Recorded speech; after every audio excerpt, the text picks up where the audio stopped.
Muito boa noite, sejam muito bem-vindos a mais um encontro do Grupo de Estudos de Direito Sistémico. Estamos reunidos aqui mais esta terça-feira para dar continuidade à leitura comentada desta obra de Bert Hellinger, A Cura.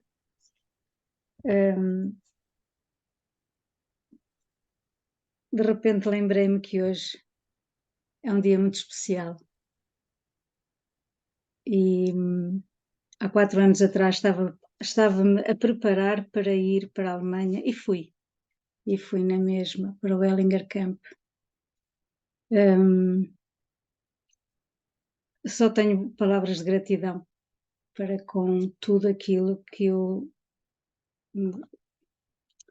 aquele ser maravilhoso trouxe e deixou para todos nós, para a humanidade. Muito obrigada. Fico assim meia emocionada, mas é com muita gratidão no coração. Recordo que este encontro é gravado e disponibilizado mais tarde no canal do YouTube de Milton Plácido da Rosa. Eu não cheguei a perguntar quem é que hoje queria fazer a leitura. Por favor, olha, temos a Helena. Obrigada, Helena. Ela hoje então vai fazer a leitura para todos nós. Temos connosco René Schubert. Muito obrigada, René, por estar aqui connosco hoje, pela sua dádiva, por estar aqui, por nos ajudar nas compreensões tão profundas que a escrita, que tudo aquilo que Bert Hellinger nos trouxe e que nos pode ampliar a consciência e em todos os nossos âmbitos. Muito obrigada e passo agora para você, René, por favor. Obrigada, Manuela. Obrigado pela sua introdução. Realmente é um dia muito especial. Que bom que estamos reunidos aqui nesse grupo de estudos, lendo uma obra de Bert Hellinger, que deixou tantas obras. Estava lendo um post da colega Renata Pinotti, e ela lembrou que, numa das supervisões de Bert Hellinger, ele nos disse: metade dos meus livros eu já queimaria, porque eu estou em outro lugar agora. Por que Bert Hellinger não queimou os livros? Exatamente porque ele respeitava o caminho, ele respeitava o percurso, a jornada. Pudemos acompanhar algumas das variantes, algumas das variações desse pensamento dele, e alguns dos livros que a gente leu aqui, a gente tem o antes, o durante, o depois. E como a Manuela bem colocou, fica aqui a nossa gratidão, por todo esse trabalho que ele nos trouxe. Lembro de Sophie Hellinger falando: Dankbarkeit öffnet alle Türen. A gratidão abre todas as portas. E isso foi uma coisa que Hellinger, com sua postura humilde e sorridente, sempre nos demonstrou. Ele sabia ser seco, sabia ser cortante, pontual e agradável, suave, necessário. E nas várias leituras que fizemos aqui, desde 2016, com o professor Renato Bertatti, Alice Satin e Hamilton Plácido Rosa, é a nossa forma tupiniquim, portuguesa tupiniquim, de honrar aí esse legado de Bert Hellinger. Então, sem mais, por favor, Helena, vamos começar a leitura de hoje. A sintonia.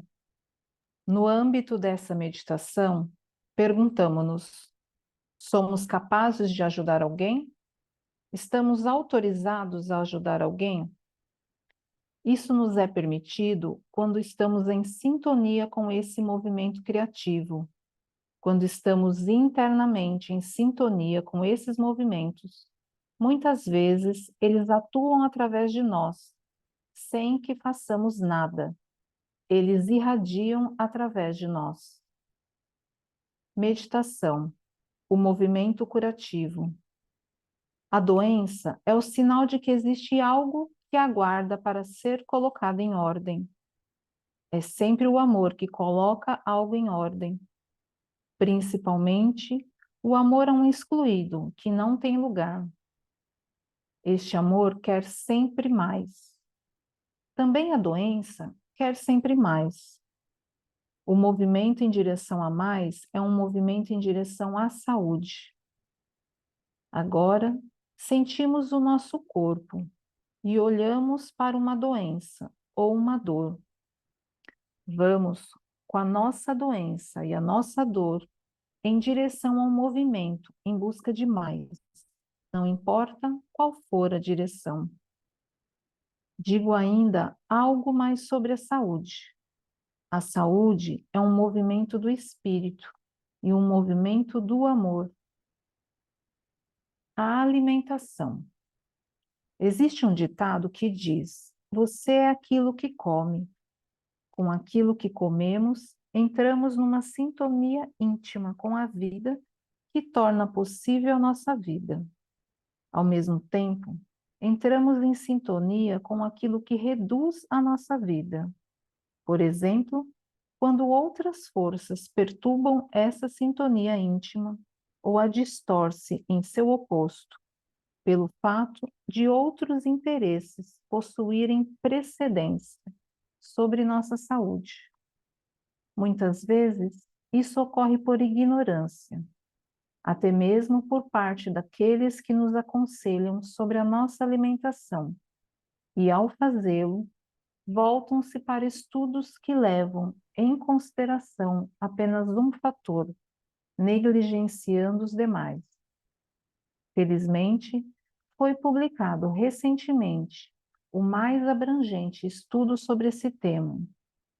Ele é resumido e explicado de forma clara no livro The China Study, o mais abrangente estudo sobre alimentação e doença, de T. Colin Campbell e Thomas M. Campbell. Sigo esse livro nas descrições feitas por mim aqui e nos próximos capítulos, sem quaisquer adições de minha parte. Porém, ainda gostaria de dizer que eu próprio sigo tais recomendações e sinto em mim sua ação curativa. Primeiramente, uma visão geral.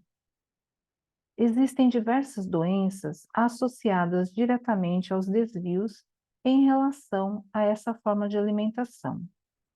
Embora pretenda abordá-las individualmente mais adiante, mencionarei aqui algumas delas. Quais são os desvios em relação a uma alimentação em sintonia com a vida? De qual depende a nossa saúde? Por favor, não se assuste. Este estudo, realizado de forma abrangente, com vários milhões de pessoas, em cooperação íntima com diversas universidades nos países líderes industrializados e, ao mesmo tempo, substanciada por inúmeros estudos com animais a respeito de sua alimentação, leva ao resultado a seguir. A forma de alimentação mais saudável, capaz de prevenir várias doenças e inibir seu desenvolvimento ou curá-las, ao ser adotada, é a alimentação totalmente vegetariana, sem a ingestão de qualquer alimento derivado de animais, ou seja, sem ingestão de carne, peixe, laticínios e ovos. Você está chocado?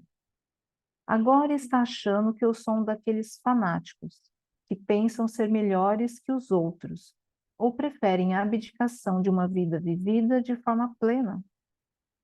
Antes de decidir interromper a leitura, espere pelas provas detalhadas.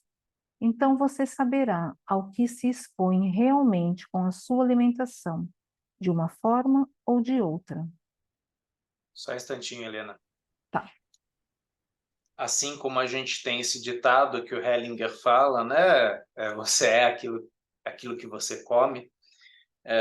Eu tenho um livro aqui de um escritor brasileiro, um nutrólogo, que chama Lugar de Médico é na Cozinha, onde ele fala exatamente do estudo, né, dos alimentos, da forma correta de preparo dos alimentos para cada tipo de cliente. E aqui entra uma questão fenomenológica também, né? Logicamente que é um livro que usa uma didática, então ele fala de alguns casos específicos, assim como Hellinger falava, né? Às vezes certas generalizações, mas ele falava da importância, né, de você fazer uma anamnese cuidadosa de cada cliente, um estudo familiar, né, para saber exatamente de onde aquele cliente vem, em qual região ele mora, vive e tal, exatamente para ter uma visão mais global, né, da forma como aquele organismo processa os alimentos, a questão hormonal, etc, etc. Né? Então, a questão da alimentação, ela é trazida por vários profissionais, mas ainda está em estudos, né? Então, a gente tem a nutrição, nós temos os profissionais nutrólogos, nós temos toda uma base alimentar ocidental, uma base alimentar oriental, e nós temos pontos pró e pontos contra. Um dos motivos pelos quais Bert Hellinger fazia o encontro em Bad Reichenhall é que ele é uma instância de cura. E lá você tinha vários tipos de restaurante, né, de comida grega, existiam pastas italianas, mas existiam muitos restaurantes de comida vegetariana, né, de comida mais voltada para, né, a gente fala Kräuter, né, as ervas, né, ervas específicas para tratamento.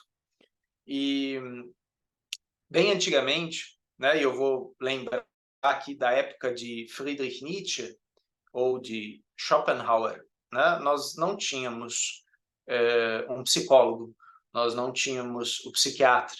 Muitas vezes as pessoas eram caminhadas para locais de cura, para vilarejos afastados, cidades mais afastadas, onde elas pudessem tomar banho, tomar sol, ter um ar mais elevado das montanhas e ter uma alimentação equilibrada. Isso inclui uma rotina alimentar, café da manhã, almoço, pausa da tarde, jantar, mas em horários específicos, ordenados, né? Isso traz muitos movimentos curativos. Aqui no Brasil, especificamente aqui em São Paulo, houve uma época em que muitas pessoas iam para Campos do Jordão, porque Campos do Jordão era exatamente uma cidade de cura, principalmente para aqueles que tinham doenças respiratórias, mais especificamente aí a tuberculose, né? Então, eram encaminhados para Campos para ficar temporadas de 6 meses a mais. Fala, Vera, movimentou alguma coisa aí essa lembrança? Sim, eu conheço esse médico, ele tem um livro chamado Cirurgia Verde, né? E ele dá cursos sobre alimentação, mostrando a parte técnica da saúde e a parte técnica da alimentação. E ele também dá retiros de 21 dias para algumas doenças. E uma vez ele me chamou para falar sobre constelação num desses cursos de 21 dias. Ele parece que era sobre diabetes, era um curso, as pessoas ficavam 21 dias numa chácara, se alimentando, enfim, dessa alimentação e ou do entendimento do porquê dessa questão. E aqui no livro eu penso que está equivocada a palavra vegetariana, né? Porque quando ele fala sem qualquer derivado de animais, então seria uma alimentação à base de plantas, né? Porque quando o termo vegetariano, normalmente só não tem carne, mas tem os derivados. Uhum, uhum.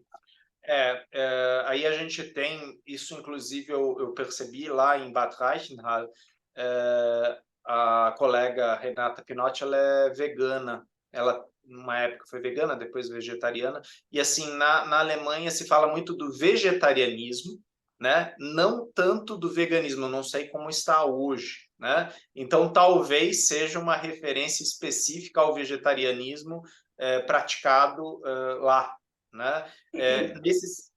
Desculpa, Quando eles falam vegetarianismo, eles falam vegetarianismo estrito. Estrito, tá, ok. Porque o veganismo envolve uma filosofia de vida, né? E não necessariamente uma alimentação saudável. Ótimo, ótimo. Boas colocações, Vera, obrigado. Eu não entendo muito dessa área, então, muito obrigado por trazer, inclusive trazer essa referência, né, do Dr. Alberto Peribanés Gonçalves, desculpa. Né? Então, uma boa dica aí para as pessoas que quiserem se aprofundar, né? E a Vera pode até trazer mais indicações aí, sendo que a Vera já fez um percurso junto com esse profissional. Que bom, né? Essa integração de saberes. Por favor, Helena. Eu vou complementar só um pouquinho. Ele é um médico assim, ele tem uma visão bem ampla, né? E ele já mudou um pouco. Ele era muito radical, esse médico. Então, para ele não podia ter nada. Hoje ele já está olhando além. Então, ele vê a cultura da pessoa. Vale a pena acompanhar ele no YouTube dele. Ele tem várias coisas, gente, é muito bom. Eu nem vou entrar nesses detalhes, porque para algumas pessoas sou considerada meia doidinha, né? Mas vale a pena. E hoje ele mudou bastante do que ele era antes, porque ele era totalmente radical, de você ter que cortar tudo. Mas hoje ele já... Ele era crudívero, né? Isso, Ele é Ele bem era crudívero, agora não amoroso, está sabe? mais crudívero. É. E ele está na região de Sorocaba, acho que chama Capão Bonito. É o lugar que ele tem, chama Sítio Nivarnanda, alguma coisa assim. É bem legal, gente. Vale a pena acompanhar. Sorocaba, vem Itapetininga e depois que é Capão. Eu moro em É. Itapetininga. Então é depois, é além de... Então é isso. É interessante isso, né, Helena? Quando eu comecei a fazer os estudos de psicologia, né, você falou aí as pessoas falam que você é meio louquinha, né? Então todo mundo aqui deve ser meio pirado, né? Ainda mais fazer grupo de estudos à noite sobre constelação familiar, que só tem doido, né? Então é aquela coisa, né? São olhares, são amplitudes, né?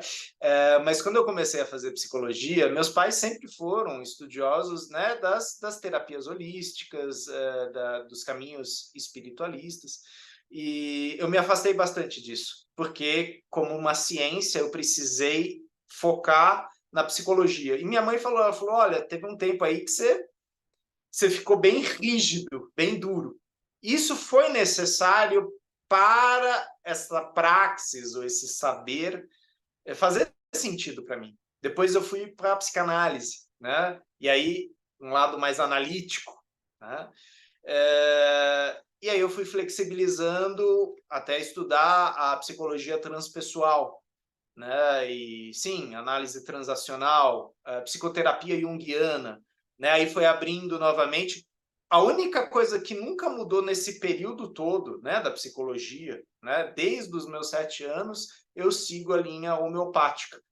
E na homeopatia, a questão da alimentação é sempre perguntada. A minha médica sempre pergunta como está, tal. Ela sabe desta informação, o quanto ela é importante, não só da alimentação, como a forma como esse alimento é processado em cada corpo, né? Inclusive pela homeopatia eu descobri uma série de questões às quais eu sou alérgico, uma alergia leve, mas foi percebida por este olhar clínico do médico, né? Então é muito interessante, né? Se você consegue flexibilizar, como você consegue capturar nuances culturais históricas, né, de cada paciente em si, né, de cada questão em si. Existe toda uma linha dentro do autismo, logicamente, é uma linha dentro das várias, que estuda o autismo a partir de uma perspectiva hormonal, alimentar hormonal, né? E são pacientes que fazem toda uma suplementação alimentar, que inclusive reduz bastante as crises. Logicamente, a gente não pode aplicar isso em todos os casos, mas são estudos riquíssimos a partir da alimentação, né, da nutrição e da reposição não hormonal, mas a partir de certos nutrientes que, naquele caso, naquela família, faltam. Né? E aí também vale a pena aí uma referência aí à medicina ortomolecular, que também tem este olhar, né, para os alimentos, para os minerais. Né? Fala, Regina. Tem também, apenas para contribuir, o doutor Cícero Coimbra, que desenvolveu o protocolo Coimbra a respeito da vitamina D3, né, que é uma referência internacional e que inclusive recebe médicos de várias partes do mundo e ensina gratuitamente para esses médicos, prepara, né, treina para esse uso da vitamina D3. E ele faz referência à influência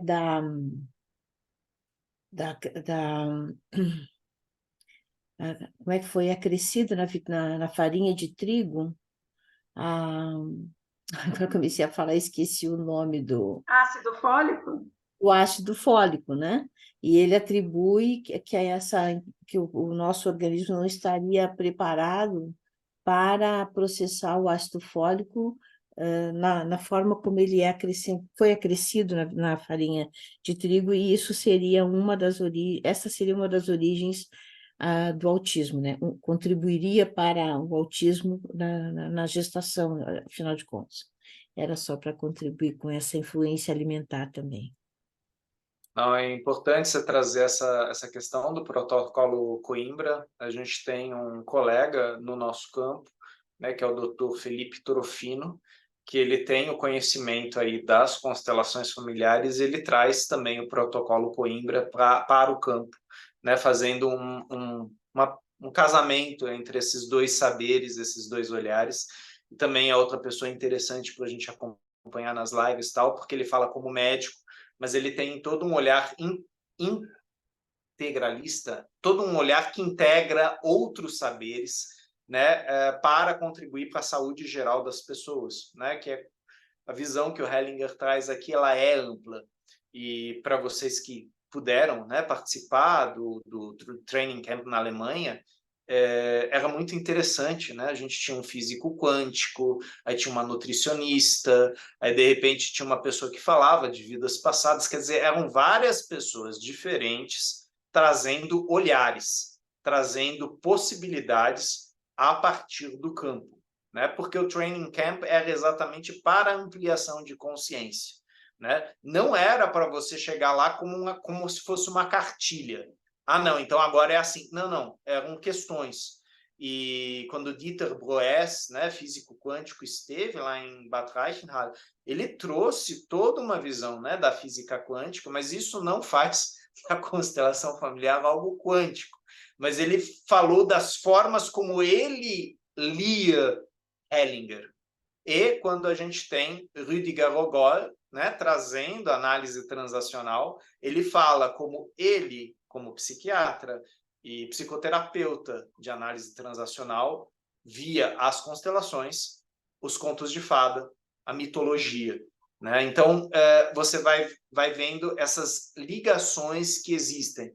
A questão da alimentação talvez seja uma das mais sutis, né? Que é aquela coisa, né? Não adianta eu fazer uma dieta de uma semana. A gente está falando aqui de uma dieta de meio ano para mais, para começar a perceber, né, num ciclo ou em meio ciclo, algumas alterações, algumas possibilidades, né? Então, muito rico aí a contribuição de vocês, né? E vamos ler mais um pouquinho, Helena, por favor.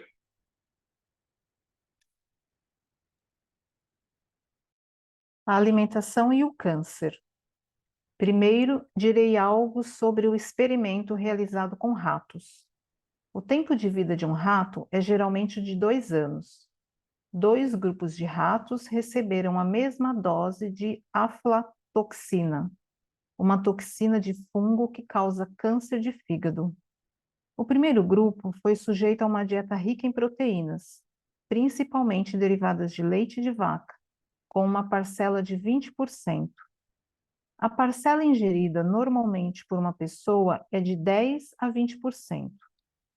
Todos os ratos do grupo alimentado com a parcela de proteína de 20% morreram de câncer de fígado dentro de 100 semanas. O outro grupo recebeu a mesma quantidade de aflatoxina,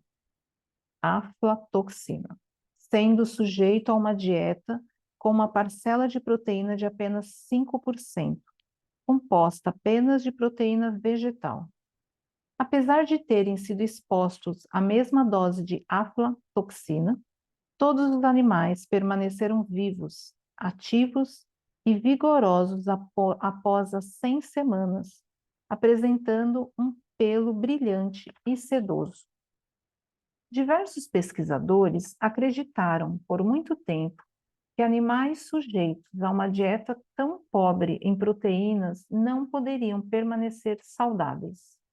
Todavia, os animais que receberam a ração com baixo nível de proteína revelaram-se mais saudáveis em todos os aspectos. Viveram mais, apresentaram maior nível de atividade física, permaneceram mais magros e tiveram um pelo mais saudável. Enquanto isso, os outros ratos que receberam a ração rica em proteína morreram dentro de 100 semanas.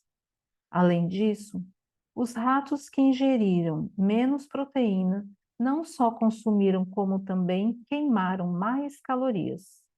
Os animais que receberam a ração com baixo nível de proteína absorviam mais oxigênio, necessário para a queima das calorias, apresentando maior nível de tecido adiposo marrom, que possui eficiência especial na queima de calorias. Isso ocorre por meio de um processo de termogênese, ou seja, consumo das calorias como calor corporal. Esse fenômeno já foi demonstrado há anos.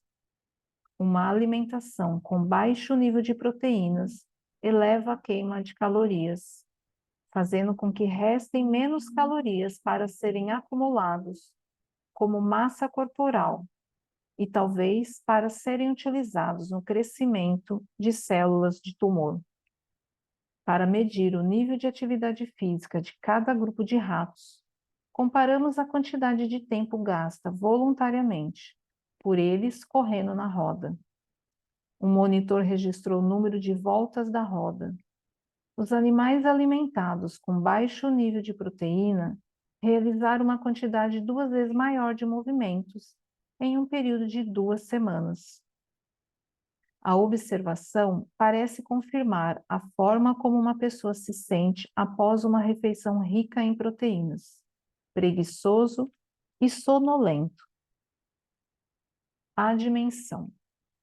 Os pesquisadores descobriram que os efeitos da alimentação sobre o câncer se aplicam praticamente a todos os tipos da doença, independentemente dos diversos fatores que a tenham causado, ou das diferentes partes do corpo onde ela se encontre.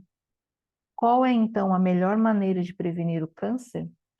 Uma alimentação conforme o sugerido aqui. Qual é o tratamento mais promissor contra o câncer? Também essa alimentação. Ela interrompe o crescimento do câncer e até faz com que ele retroceda. Porém, não confie demais naquilo que digo. Procure pelos detalhes no livro em questão.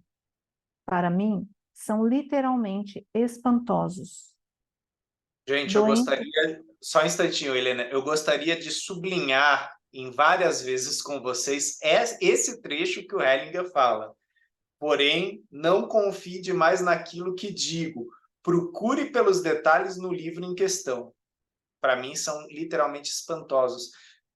A questão de o momento em que você lê, como você lê, quais relações você faz.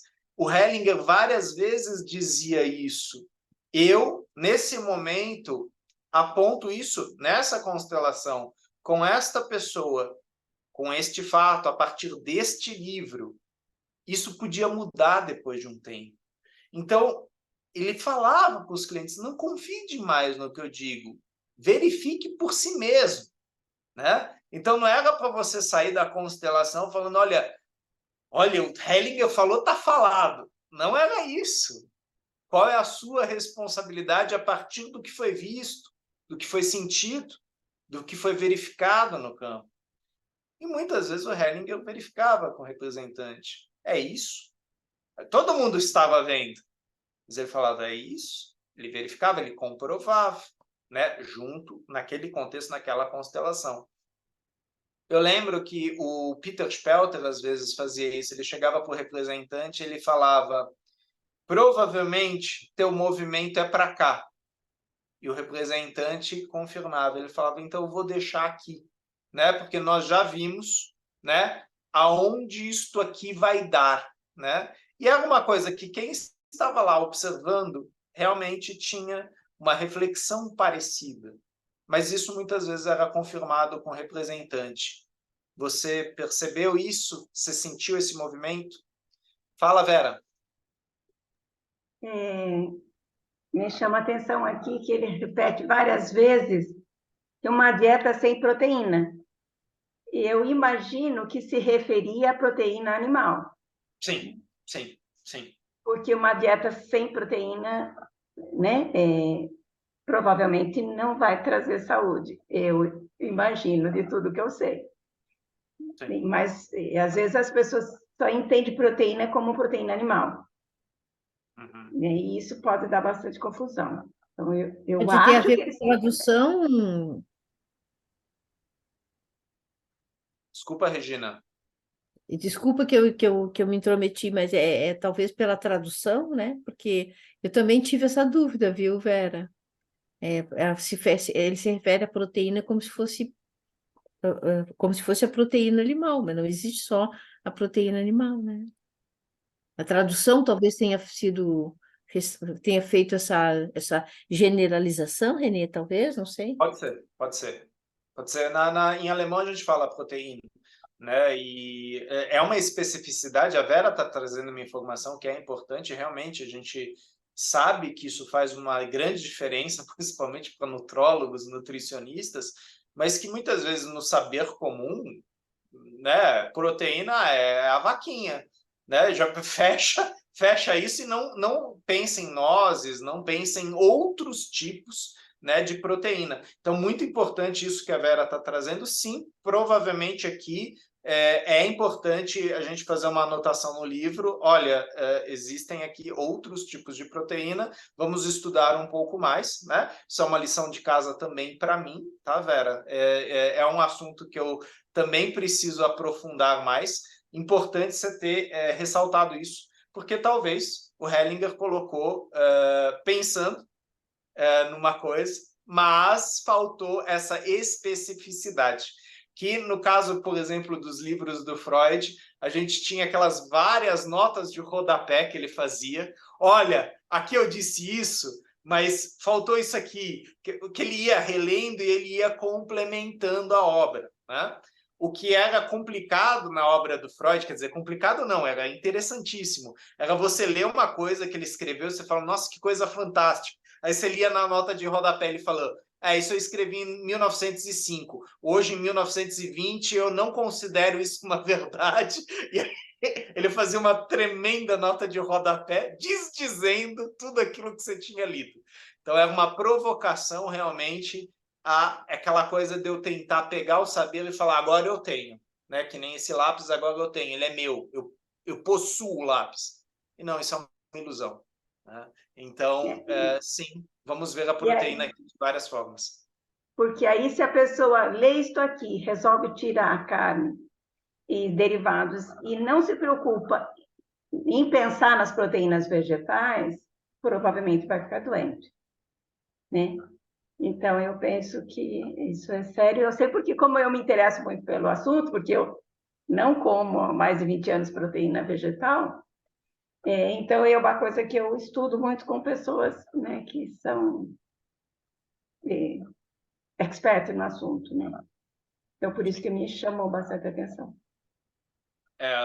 Eu sei que, por exemplo, o Dr. Felipe, ele tem todo um cuidado para pessoas que, né, vão para o vegetarianismo, né, para entrar no tipo específico de folhas para substituição, por exemplo, uma pessoa que estava acostumada, né, a carne de peixe, a carne branca ou carne vermelha, qual tipo de folha poderia, né, ser uma substituição, não é a mesma coisa, mas que poderia, né, ajudar nesse sentido, como a Ora pro nobis, espinafre, rúcula, endívia. Quer dizer, existe um estudo realmente mais profundo sobre essa questão. Não é só proteína.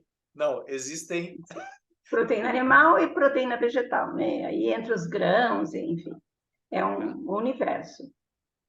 Sim, né? Então, legal fazer essa distinção exatamente na página 94, até porque quando ele coloca da questão da proteína, né, preguiçoso e sonolento, provavelmente ele está falando de proteínas que também têm uma carga lipídica, né? Tem também gordura, né? E aí você tem um efeito de quebra mais lento pelo organismo, o que corrobora com uma ideia sonolenta, né? Preguiçosa, se a gente pegar o dia que foi hoje aqui em São Paulo, né? 34 graus, foi preguiçoso o dia. A gente trabalhou, mas o calor, né? E aí, dependendo do que você come no almoço, aí você vai ter um efeito bombástico no teu organismo, né? Então, é interessante esses vários pontos, né?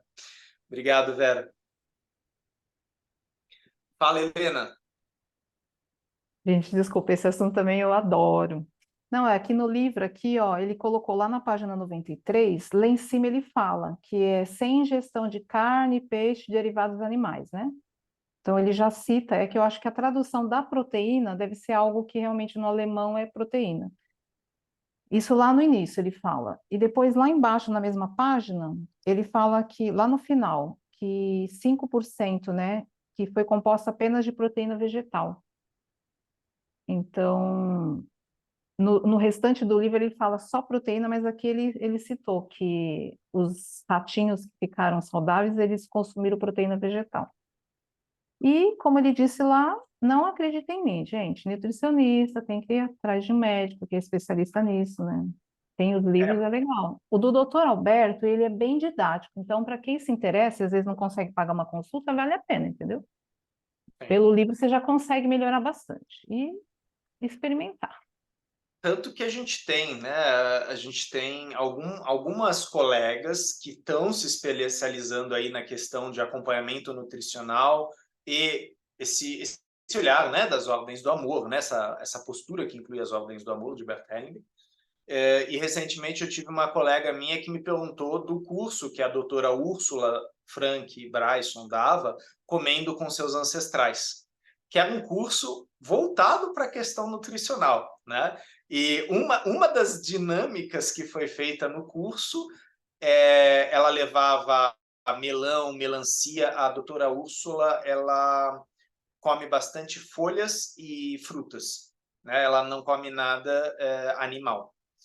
E uma das dinâmicas foi exatamente a gente se dividir num grupo e alimentar o colega, para verificar exatamente como cada um tem em si essa questão da maternagem, né? De nutrir ao outro.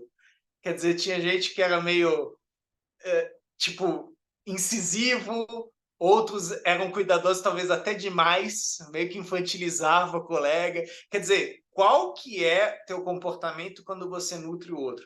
Depois ela fez exercícios para você verificar exatamente como você se nutre, como você se cuida.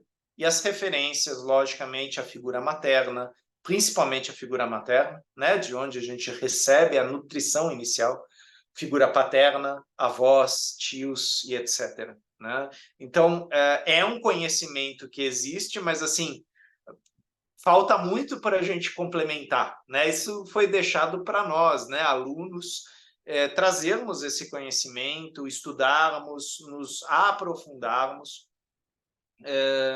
Uma coisa interessante, no sentido médico, eu já tive muitas clientes que vieram para cá, para o consultório, com diagnóstico de bipolaridade, borderline, são diagnósticos pesados, né? Ó, isso aqui é psiquiátrico.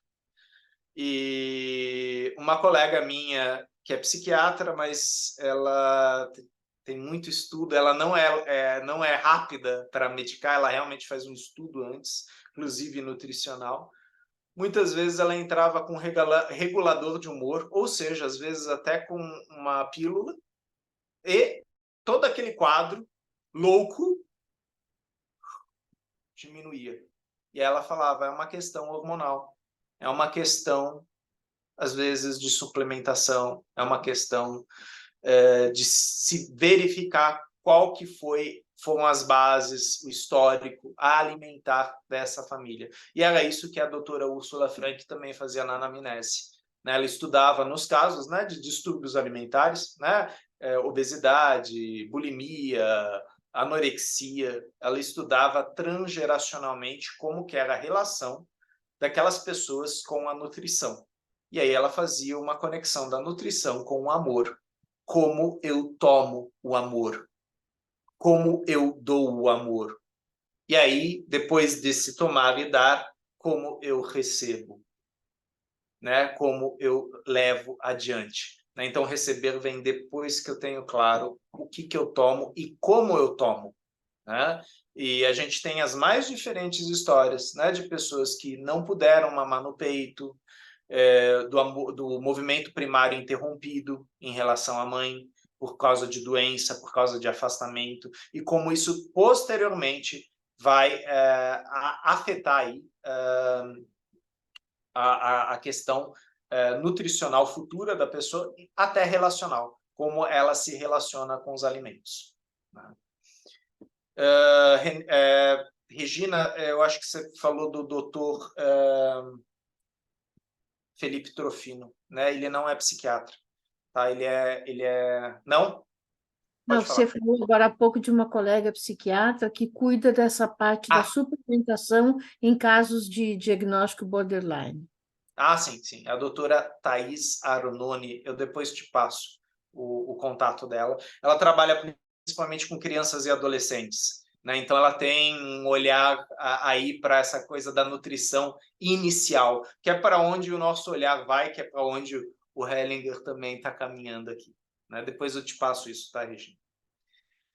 Vamos lá, Helena, vamos ler mais um pouquinho? Desculpa ter te interrompido, assim, não confie demais no que eu digo, vá verificar por você mesmo. Não, é sensacional esse livro, gente, nossa. Tem que respirar, essas pausas são ótimas, porque tem que respirar fundo para ler, viu? Então vamos lá. Doenças coronárias. As doenças coronárias são aquelas associadas ao estreitamento das artérias, reduzindo ou impedindo o fluxo de sangue para o coração e levando à angina pectoris, operações de ponte, infarto cardíaco, derrames e angioplastia. Um grupo de 18 pacientes sofrendo de tais doenças cardíacas graves foi sujeito por um período de 11 anos a uma dieta semelhante à apresentada aqui. E qual foi o resultado? Além de ter sido estagnada nesses pacientes, a doença até retrocedeu. Em 70% dos pacientes, houve uma abertura das artérias entupidas. Todavia, a mudança do tipo de alimentação também foi combinada com um maior nível de atividades físicas. A alimentação e a diabetes. Existem dois tipos de diabetes. Diabéticos do tipo 1 não são capazes de produzir uma quantidade adequada de insulina, porque as células produtoras de insulina do seu pâncreas foram destruídas. Isso é o resultado de um ataque do corpo contra si mesmo, o que torna a diabetes do tipo 1 uma doença autoimune. Os diabéticos do tipo 2 são capazes de produzir insulina, mas esta não cumpre sua tarefa. Os medicamentos e operações modernas não são capazes de curar a diabetes. Como consequência, os diabéticos são acompanhados por medicamentos e tratamentos médicos durante toda a vida. Porém, há esperança. De fato, há mais que esperança. Os alimentos que consumimos possuem uma enorme influência sobre essa doença. Uma alimentação adequada não só previne a diabetes, como também trata a doença. A seguir, apresenta um resultado.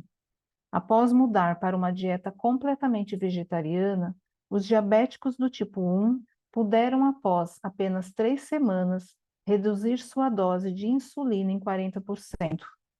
Seu perfil de açúcar no sangue melhorou de forma expressiva. Também é importante mencionar que o nível de colesterol dos indivíduos foi reduzido em 30%. Os diabéticos do tipo 2 reagem melhor a terapias que os do tipo 1. Após a mudança para uma dieta completamente vegetariana, todos os indivíduos de um grupo controle com 25 integrantes, com exceção de uma pessoa, puderam interromper a medicação com insulina dentro de poucas semanas. Também foi comprovado que os benefícios da alimentação vegetariana continuam ao longo dos anos, contanto que a dieta seja mantida. Como surge a diabetes do tipo 1 em crianças? A principal causa é quando um bebê não é amamentado o suficiente, sendo alimentado com proteína de leite de vaca, possivelmente proveniente de alimentos para bebês.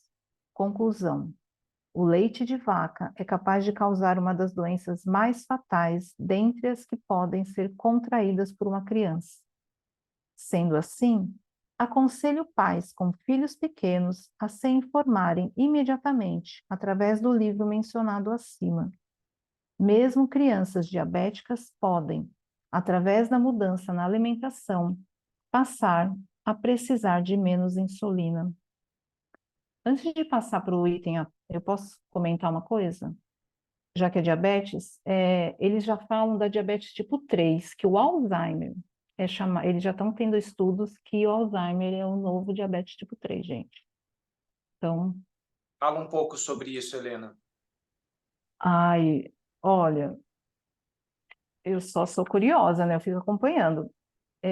O que eles têm observado é que, assim, por exemplo, o açúcar não é só o doce, né? Então, por exemplo, farinha, pão, essas coisas se transformam em açúcar. Então, que essa dieta também já está, esse problema do Alzheimer já está sendo afetado por excesso de açúcar no sangue.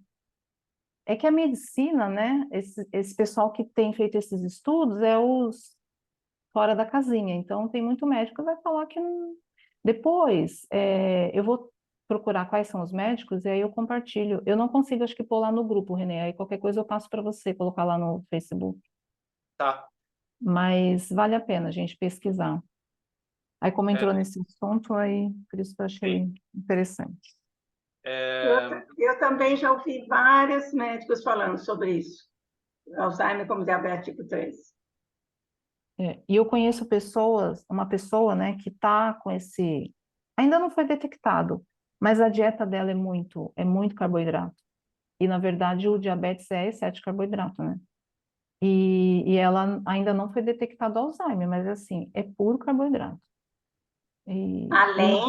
Além da pessoa não querer lembrar de algo.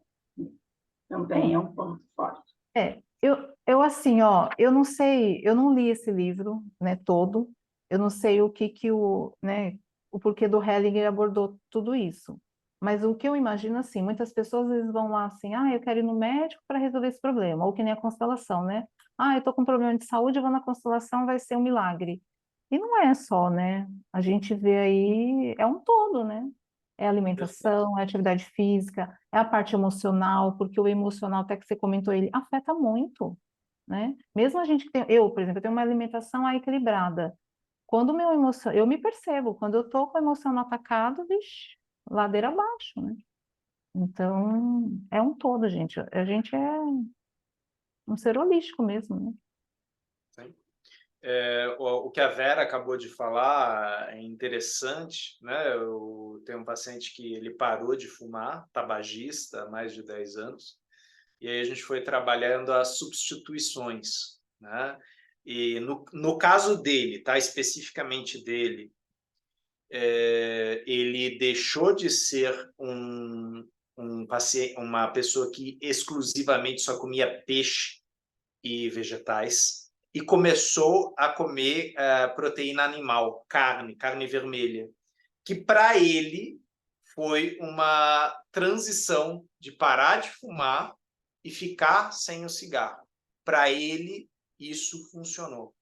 Novamente, foi uma coisa agora que a Helena falou. Foi longo, foram várias tentativas, eram vários olhares acompanhando ele, era um nutricionista, era um médico, era um endócrino, era o psicólogo, era o personal trainer, né? Quer dizer, não era aquela coisa, tipo, vou parar de fumar e acabou. Não, porque isso causou uma revolução na vida dele, assim como seria se eu parasse de beber. Ah, não, mas eu não tenho problema com álcool, é só uma tacinha de vinho todos os dias. Isso tem um efeito sobre o seu corpo, principalmente quando essa taça é necessária, mandatória, todos os dias. E como será que ela está agindo no seu corpo quando você tem 20 anos, 30 anos, 40 anos, 50 anos? Porque fígado muda, pâncreas muda, e como estão os índices, né, glicêmicos, como ele fala aqui, né, de colesterol positivo, negativo, quer dizer, tudo isso tem que ser, sim, verificado, olhado, aprofundado. Regina, você levantou a mão. Fale. Eu não ia falar para não criar polêmicas, mas Ótimo, ótimo. Pode falar, manda. eu acho que a gente contribui quando fala do infinito de possibilidades e do quanto que as peculiaridades precisam ser respeitadas, como você acabou de falar, Helena, também.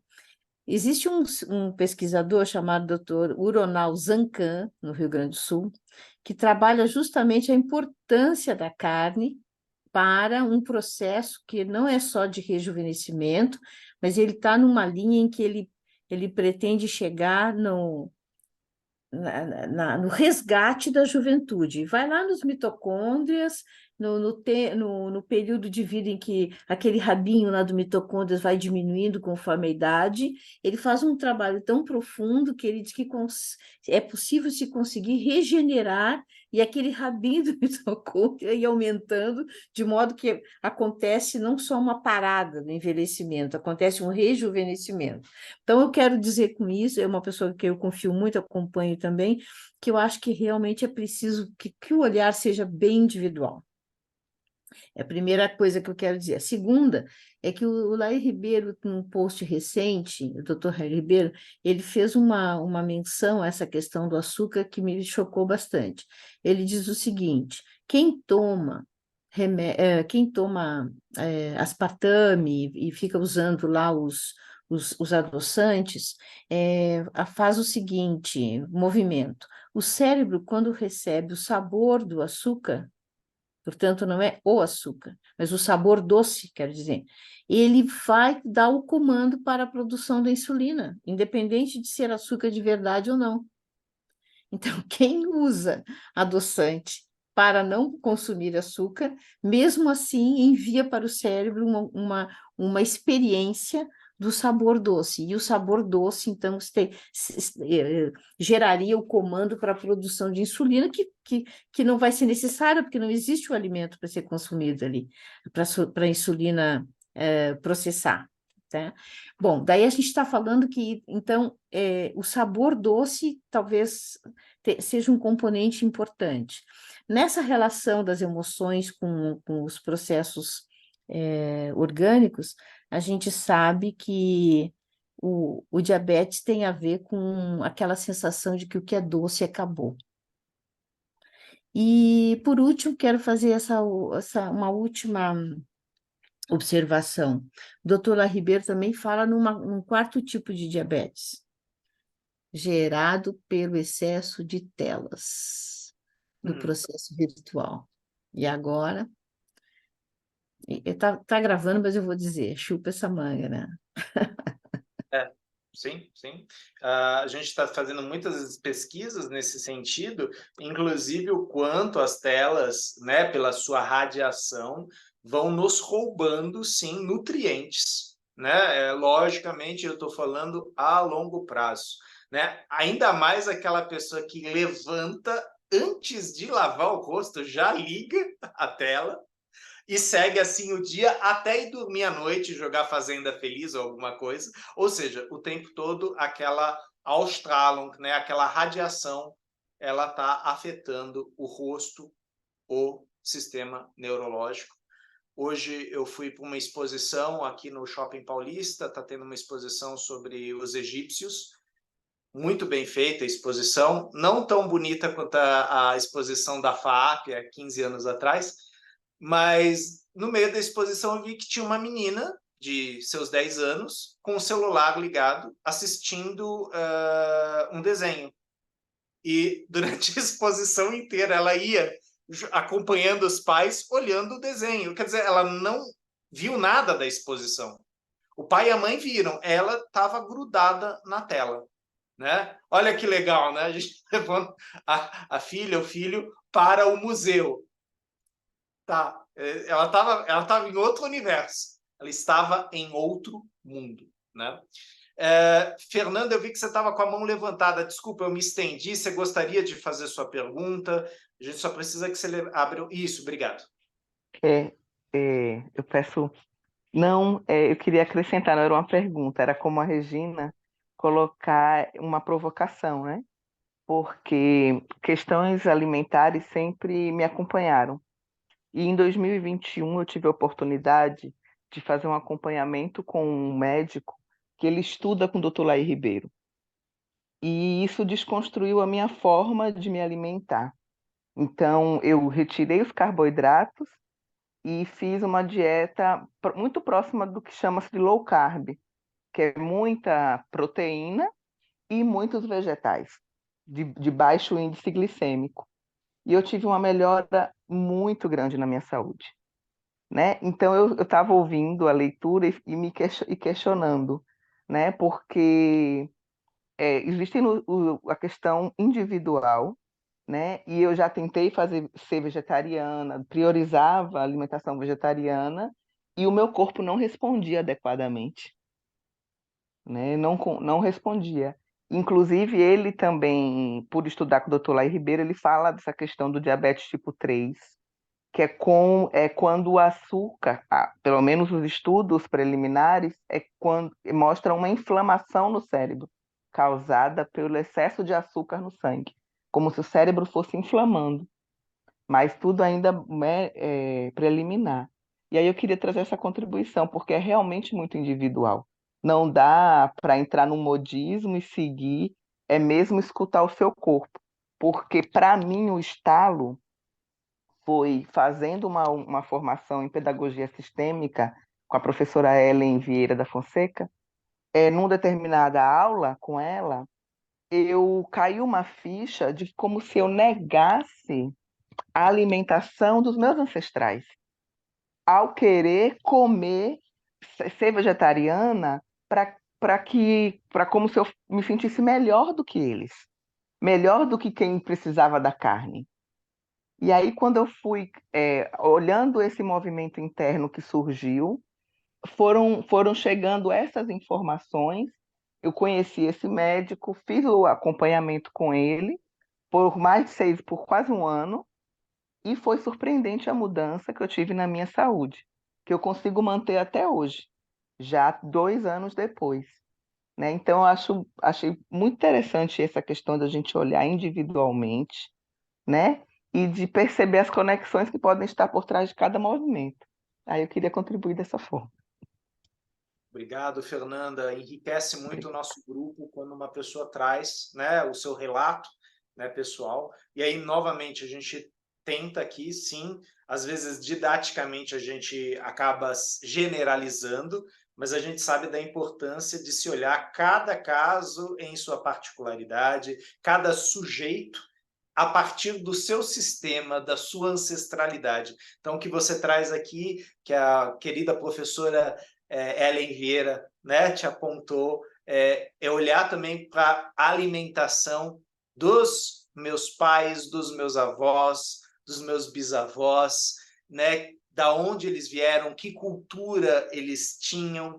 E aí a gente tem coisas riquíssimas que vêm, às vezes, de uma cultura que hoje, de repente, alguém vai falar, ah, não, essa alimentação aí é pobre. Não, peraí. Pobre em que sentido? Né? Porque aí entra aquela coisa que a Regina acabou de falar. Porque se para mim aquela comida ancestral me nutre, me dá força, ó a mensagem que eu estou mandando para o meu cérebro, né? Olha só o empoderamento que eu faço também. Então tem outro lado aí, além do hormonal, do biológico, que é também o socioemocional, racional, psíquico, né? Como eu também coloco uma capa aí, né? Da mesma forma que, né, gente, marketing, Coca-Cola não é a coisa para gente feliz, gente saudável, gente que faz esporte, isso é propaganda, né? Por muito tempo a gente tomava Coca-Cola e, meu, vou virar o Superman, né? Tô brincando aqui, mas a gente sabe que isso influencia, isso marca a gente, né? E hoje em dia, né, voltando para a questão das telas, nós somos mais influenciados do que a gente imagina, né? Na nossa alimentação, nos nossos relacionamentos, nos nossos negócios, o tempo todo a gente tem merchan, a gente tem pequenos comandos, né? E se a gente não presta muita atenção, a gente acaba, vai em frente, vamos barrigando que tá tudo certo. Só que a gente está falando de pequenos detalhes que vão fazer efeito daqui o quê? 10, 20, 30 anos. Então, sim, a gente precisa sempre se provocar, sempre ter esse senso crítico. Porque se a gente deixa a vida me levar sem esse olhar crítico, a gente mais para frente vai estar procurando algum culpado. Né? Eu vou culpar Laí Ribeiro, vou culpar a presidente, vou culpar papai, mamãe, vou culpar todo mundo. Não vou olhar para o que eu fiz, né? Das coisas que eu aprendi, vi e etc. Obrigado, Fernanda, pela sua colocação. Obrigada também. Obrigado. Ronaldo, por favor. Eu concordo com todas essas questões de que tem que ser individual, mas assim, tem uma outra questão, né? O pensamento da pessoa, a vibração com que ela trata a questão, também influencia tanto no câncer como, né, em várias doenças, né? O Deepak Chopra, no livro dele, A Cura Quântica, né, ele relata lá o caso de uma mulher que foi internada com câncer e ela recebeu o atendimento dele e ele disse que fez tudo para ela e ela, 6 meses depois, não tinha câncer. Pelo menos é o que ele relata. Aí, eu contando essa história para um amigo meu, ele me contou a seguinte história. Meu irmão teve um problema de hérnia, foi internado às pressas, o médico abriu para operar, achou um câncer no intestino dele do tamanho de uma manga Tommy, certo? Aí chamou o especialista lá, fizeram a cirurgia, retiraram. Quando ele acordou, falaram para ele, olha, você estava com câncer, tudo, mas nós retiramos. Aí ele falou para o doutor, só retirou tudo. O médico falou, retirei. E o médico falou para ele, você vai precisar fazer 3 sessões de quimioterapia. Ele falou, doutor, eu já não tenho mais câncer, mas eu vou seguir essa orientação. Eu vou fazer a quimioterapia. Ele fez as 3 sessões de quimioterapia, nunca mais teve câncer, está vivo até hoje. A esposa dele, alguns meses depois dele ter feito a última sessão de quimioterapia, passou mal, foi internada, o médico achou um tumor na mesma região do intestino dela, do tamanho de uma azeitona. Ela disse assim, quando teve que fazer a cirurgia, eu vou morrer. Ela começou a fazer quimioterapia, ela morria uma pessoa, falava, eu sou a próxima. E o médico falou, não, mas não tem mais nada, não estava espalhado, nada, estava concentrado. Não, mas eu vou morrer. E ela morreu antes de terminar a 3ª quimioterapia. Né? Então, quer dizer, a influência do pensamento sobre a doença. Né?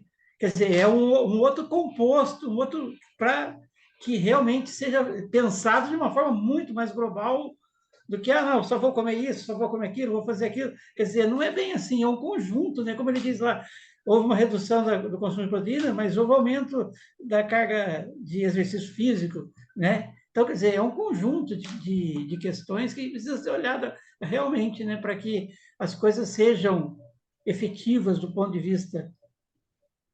Isso aí que eu queria só comentar. Sim. Não, perfeito, Ronaldo, perfeito. Sim, temos que olhar para isso também, é delicado.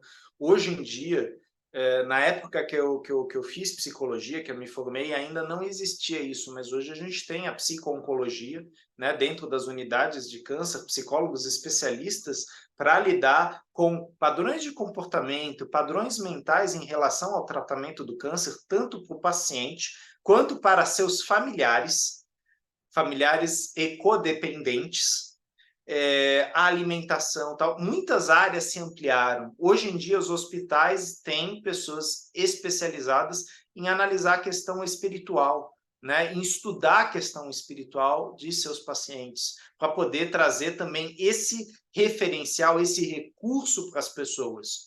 Né? O que é o catolicismo? É evangélico? É candomblé? É budista? Quer dizer, trazer esse referencial, trazer esse conforto, né? E como muitas vezes percebiam, o efeito que a fé causa na recuperação, né, de pacientes que a têm. Né? Então, tem estudos científicos sobre isso, né? Trazendo estatística e tal. Então, sim, você está trazendo mais um ponto, né? Assim como todos os colegas trouxeram, como essa questão ela é ampla, ela é global, extremamente delicada. Né? Com certeza a gente não vai conseguir exaurir a questão aqui, mas que bom que a gente está trazendo tantos pontos diferentes, né? Porque realmente são provocações e vale a pena, sim. Né? Você citou aí o Dr. Deepak Chopra, a gente tem também a tradicional a medicina, a nova medicina germânica, do Dr. Hammer.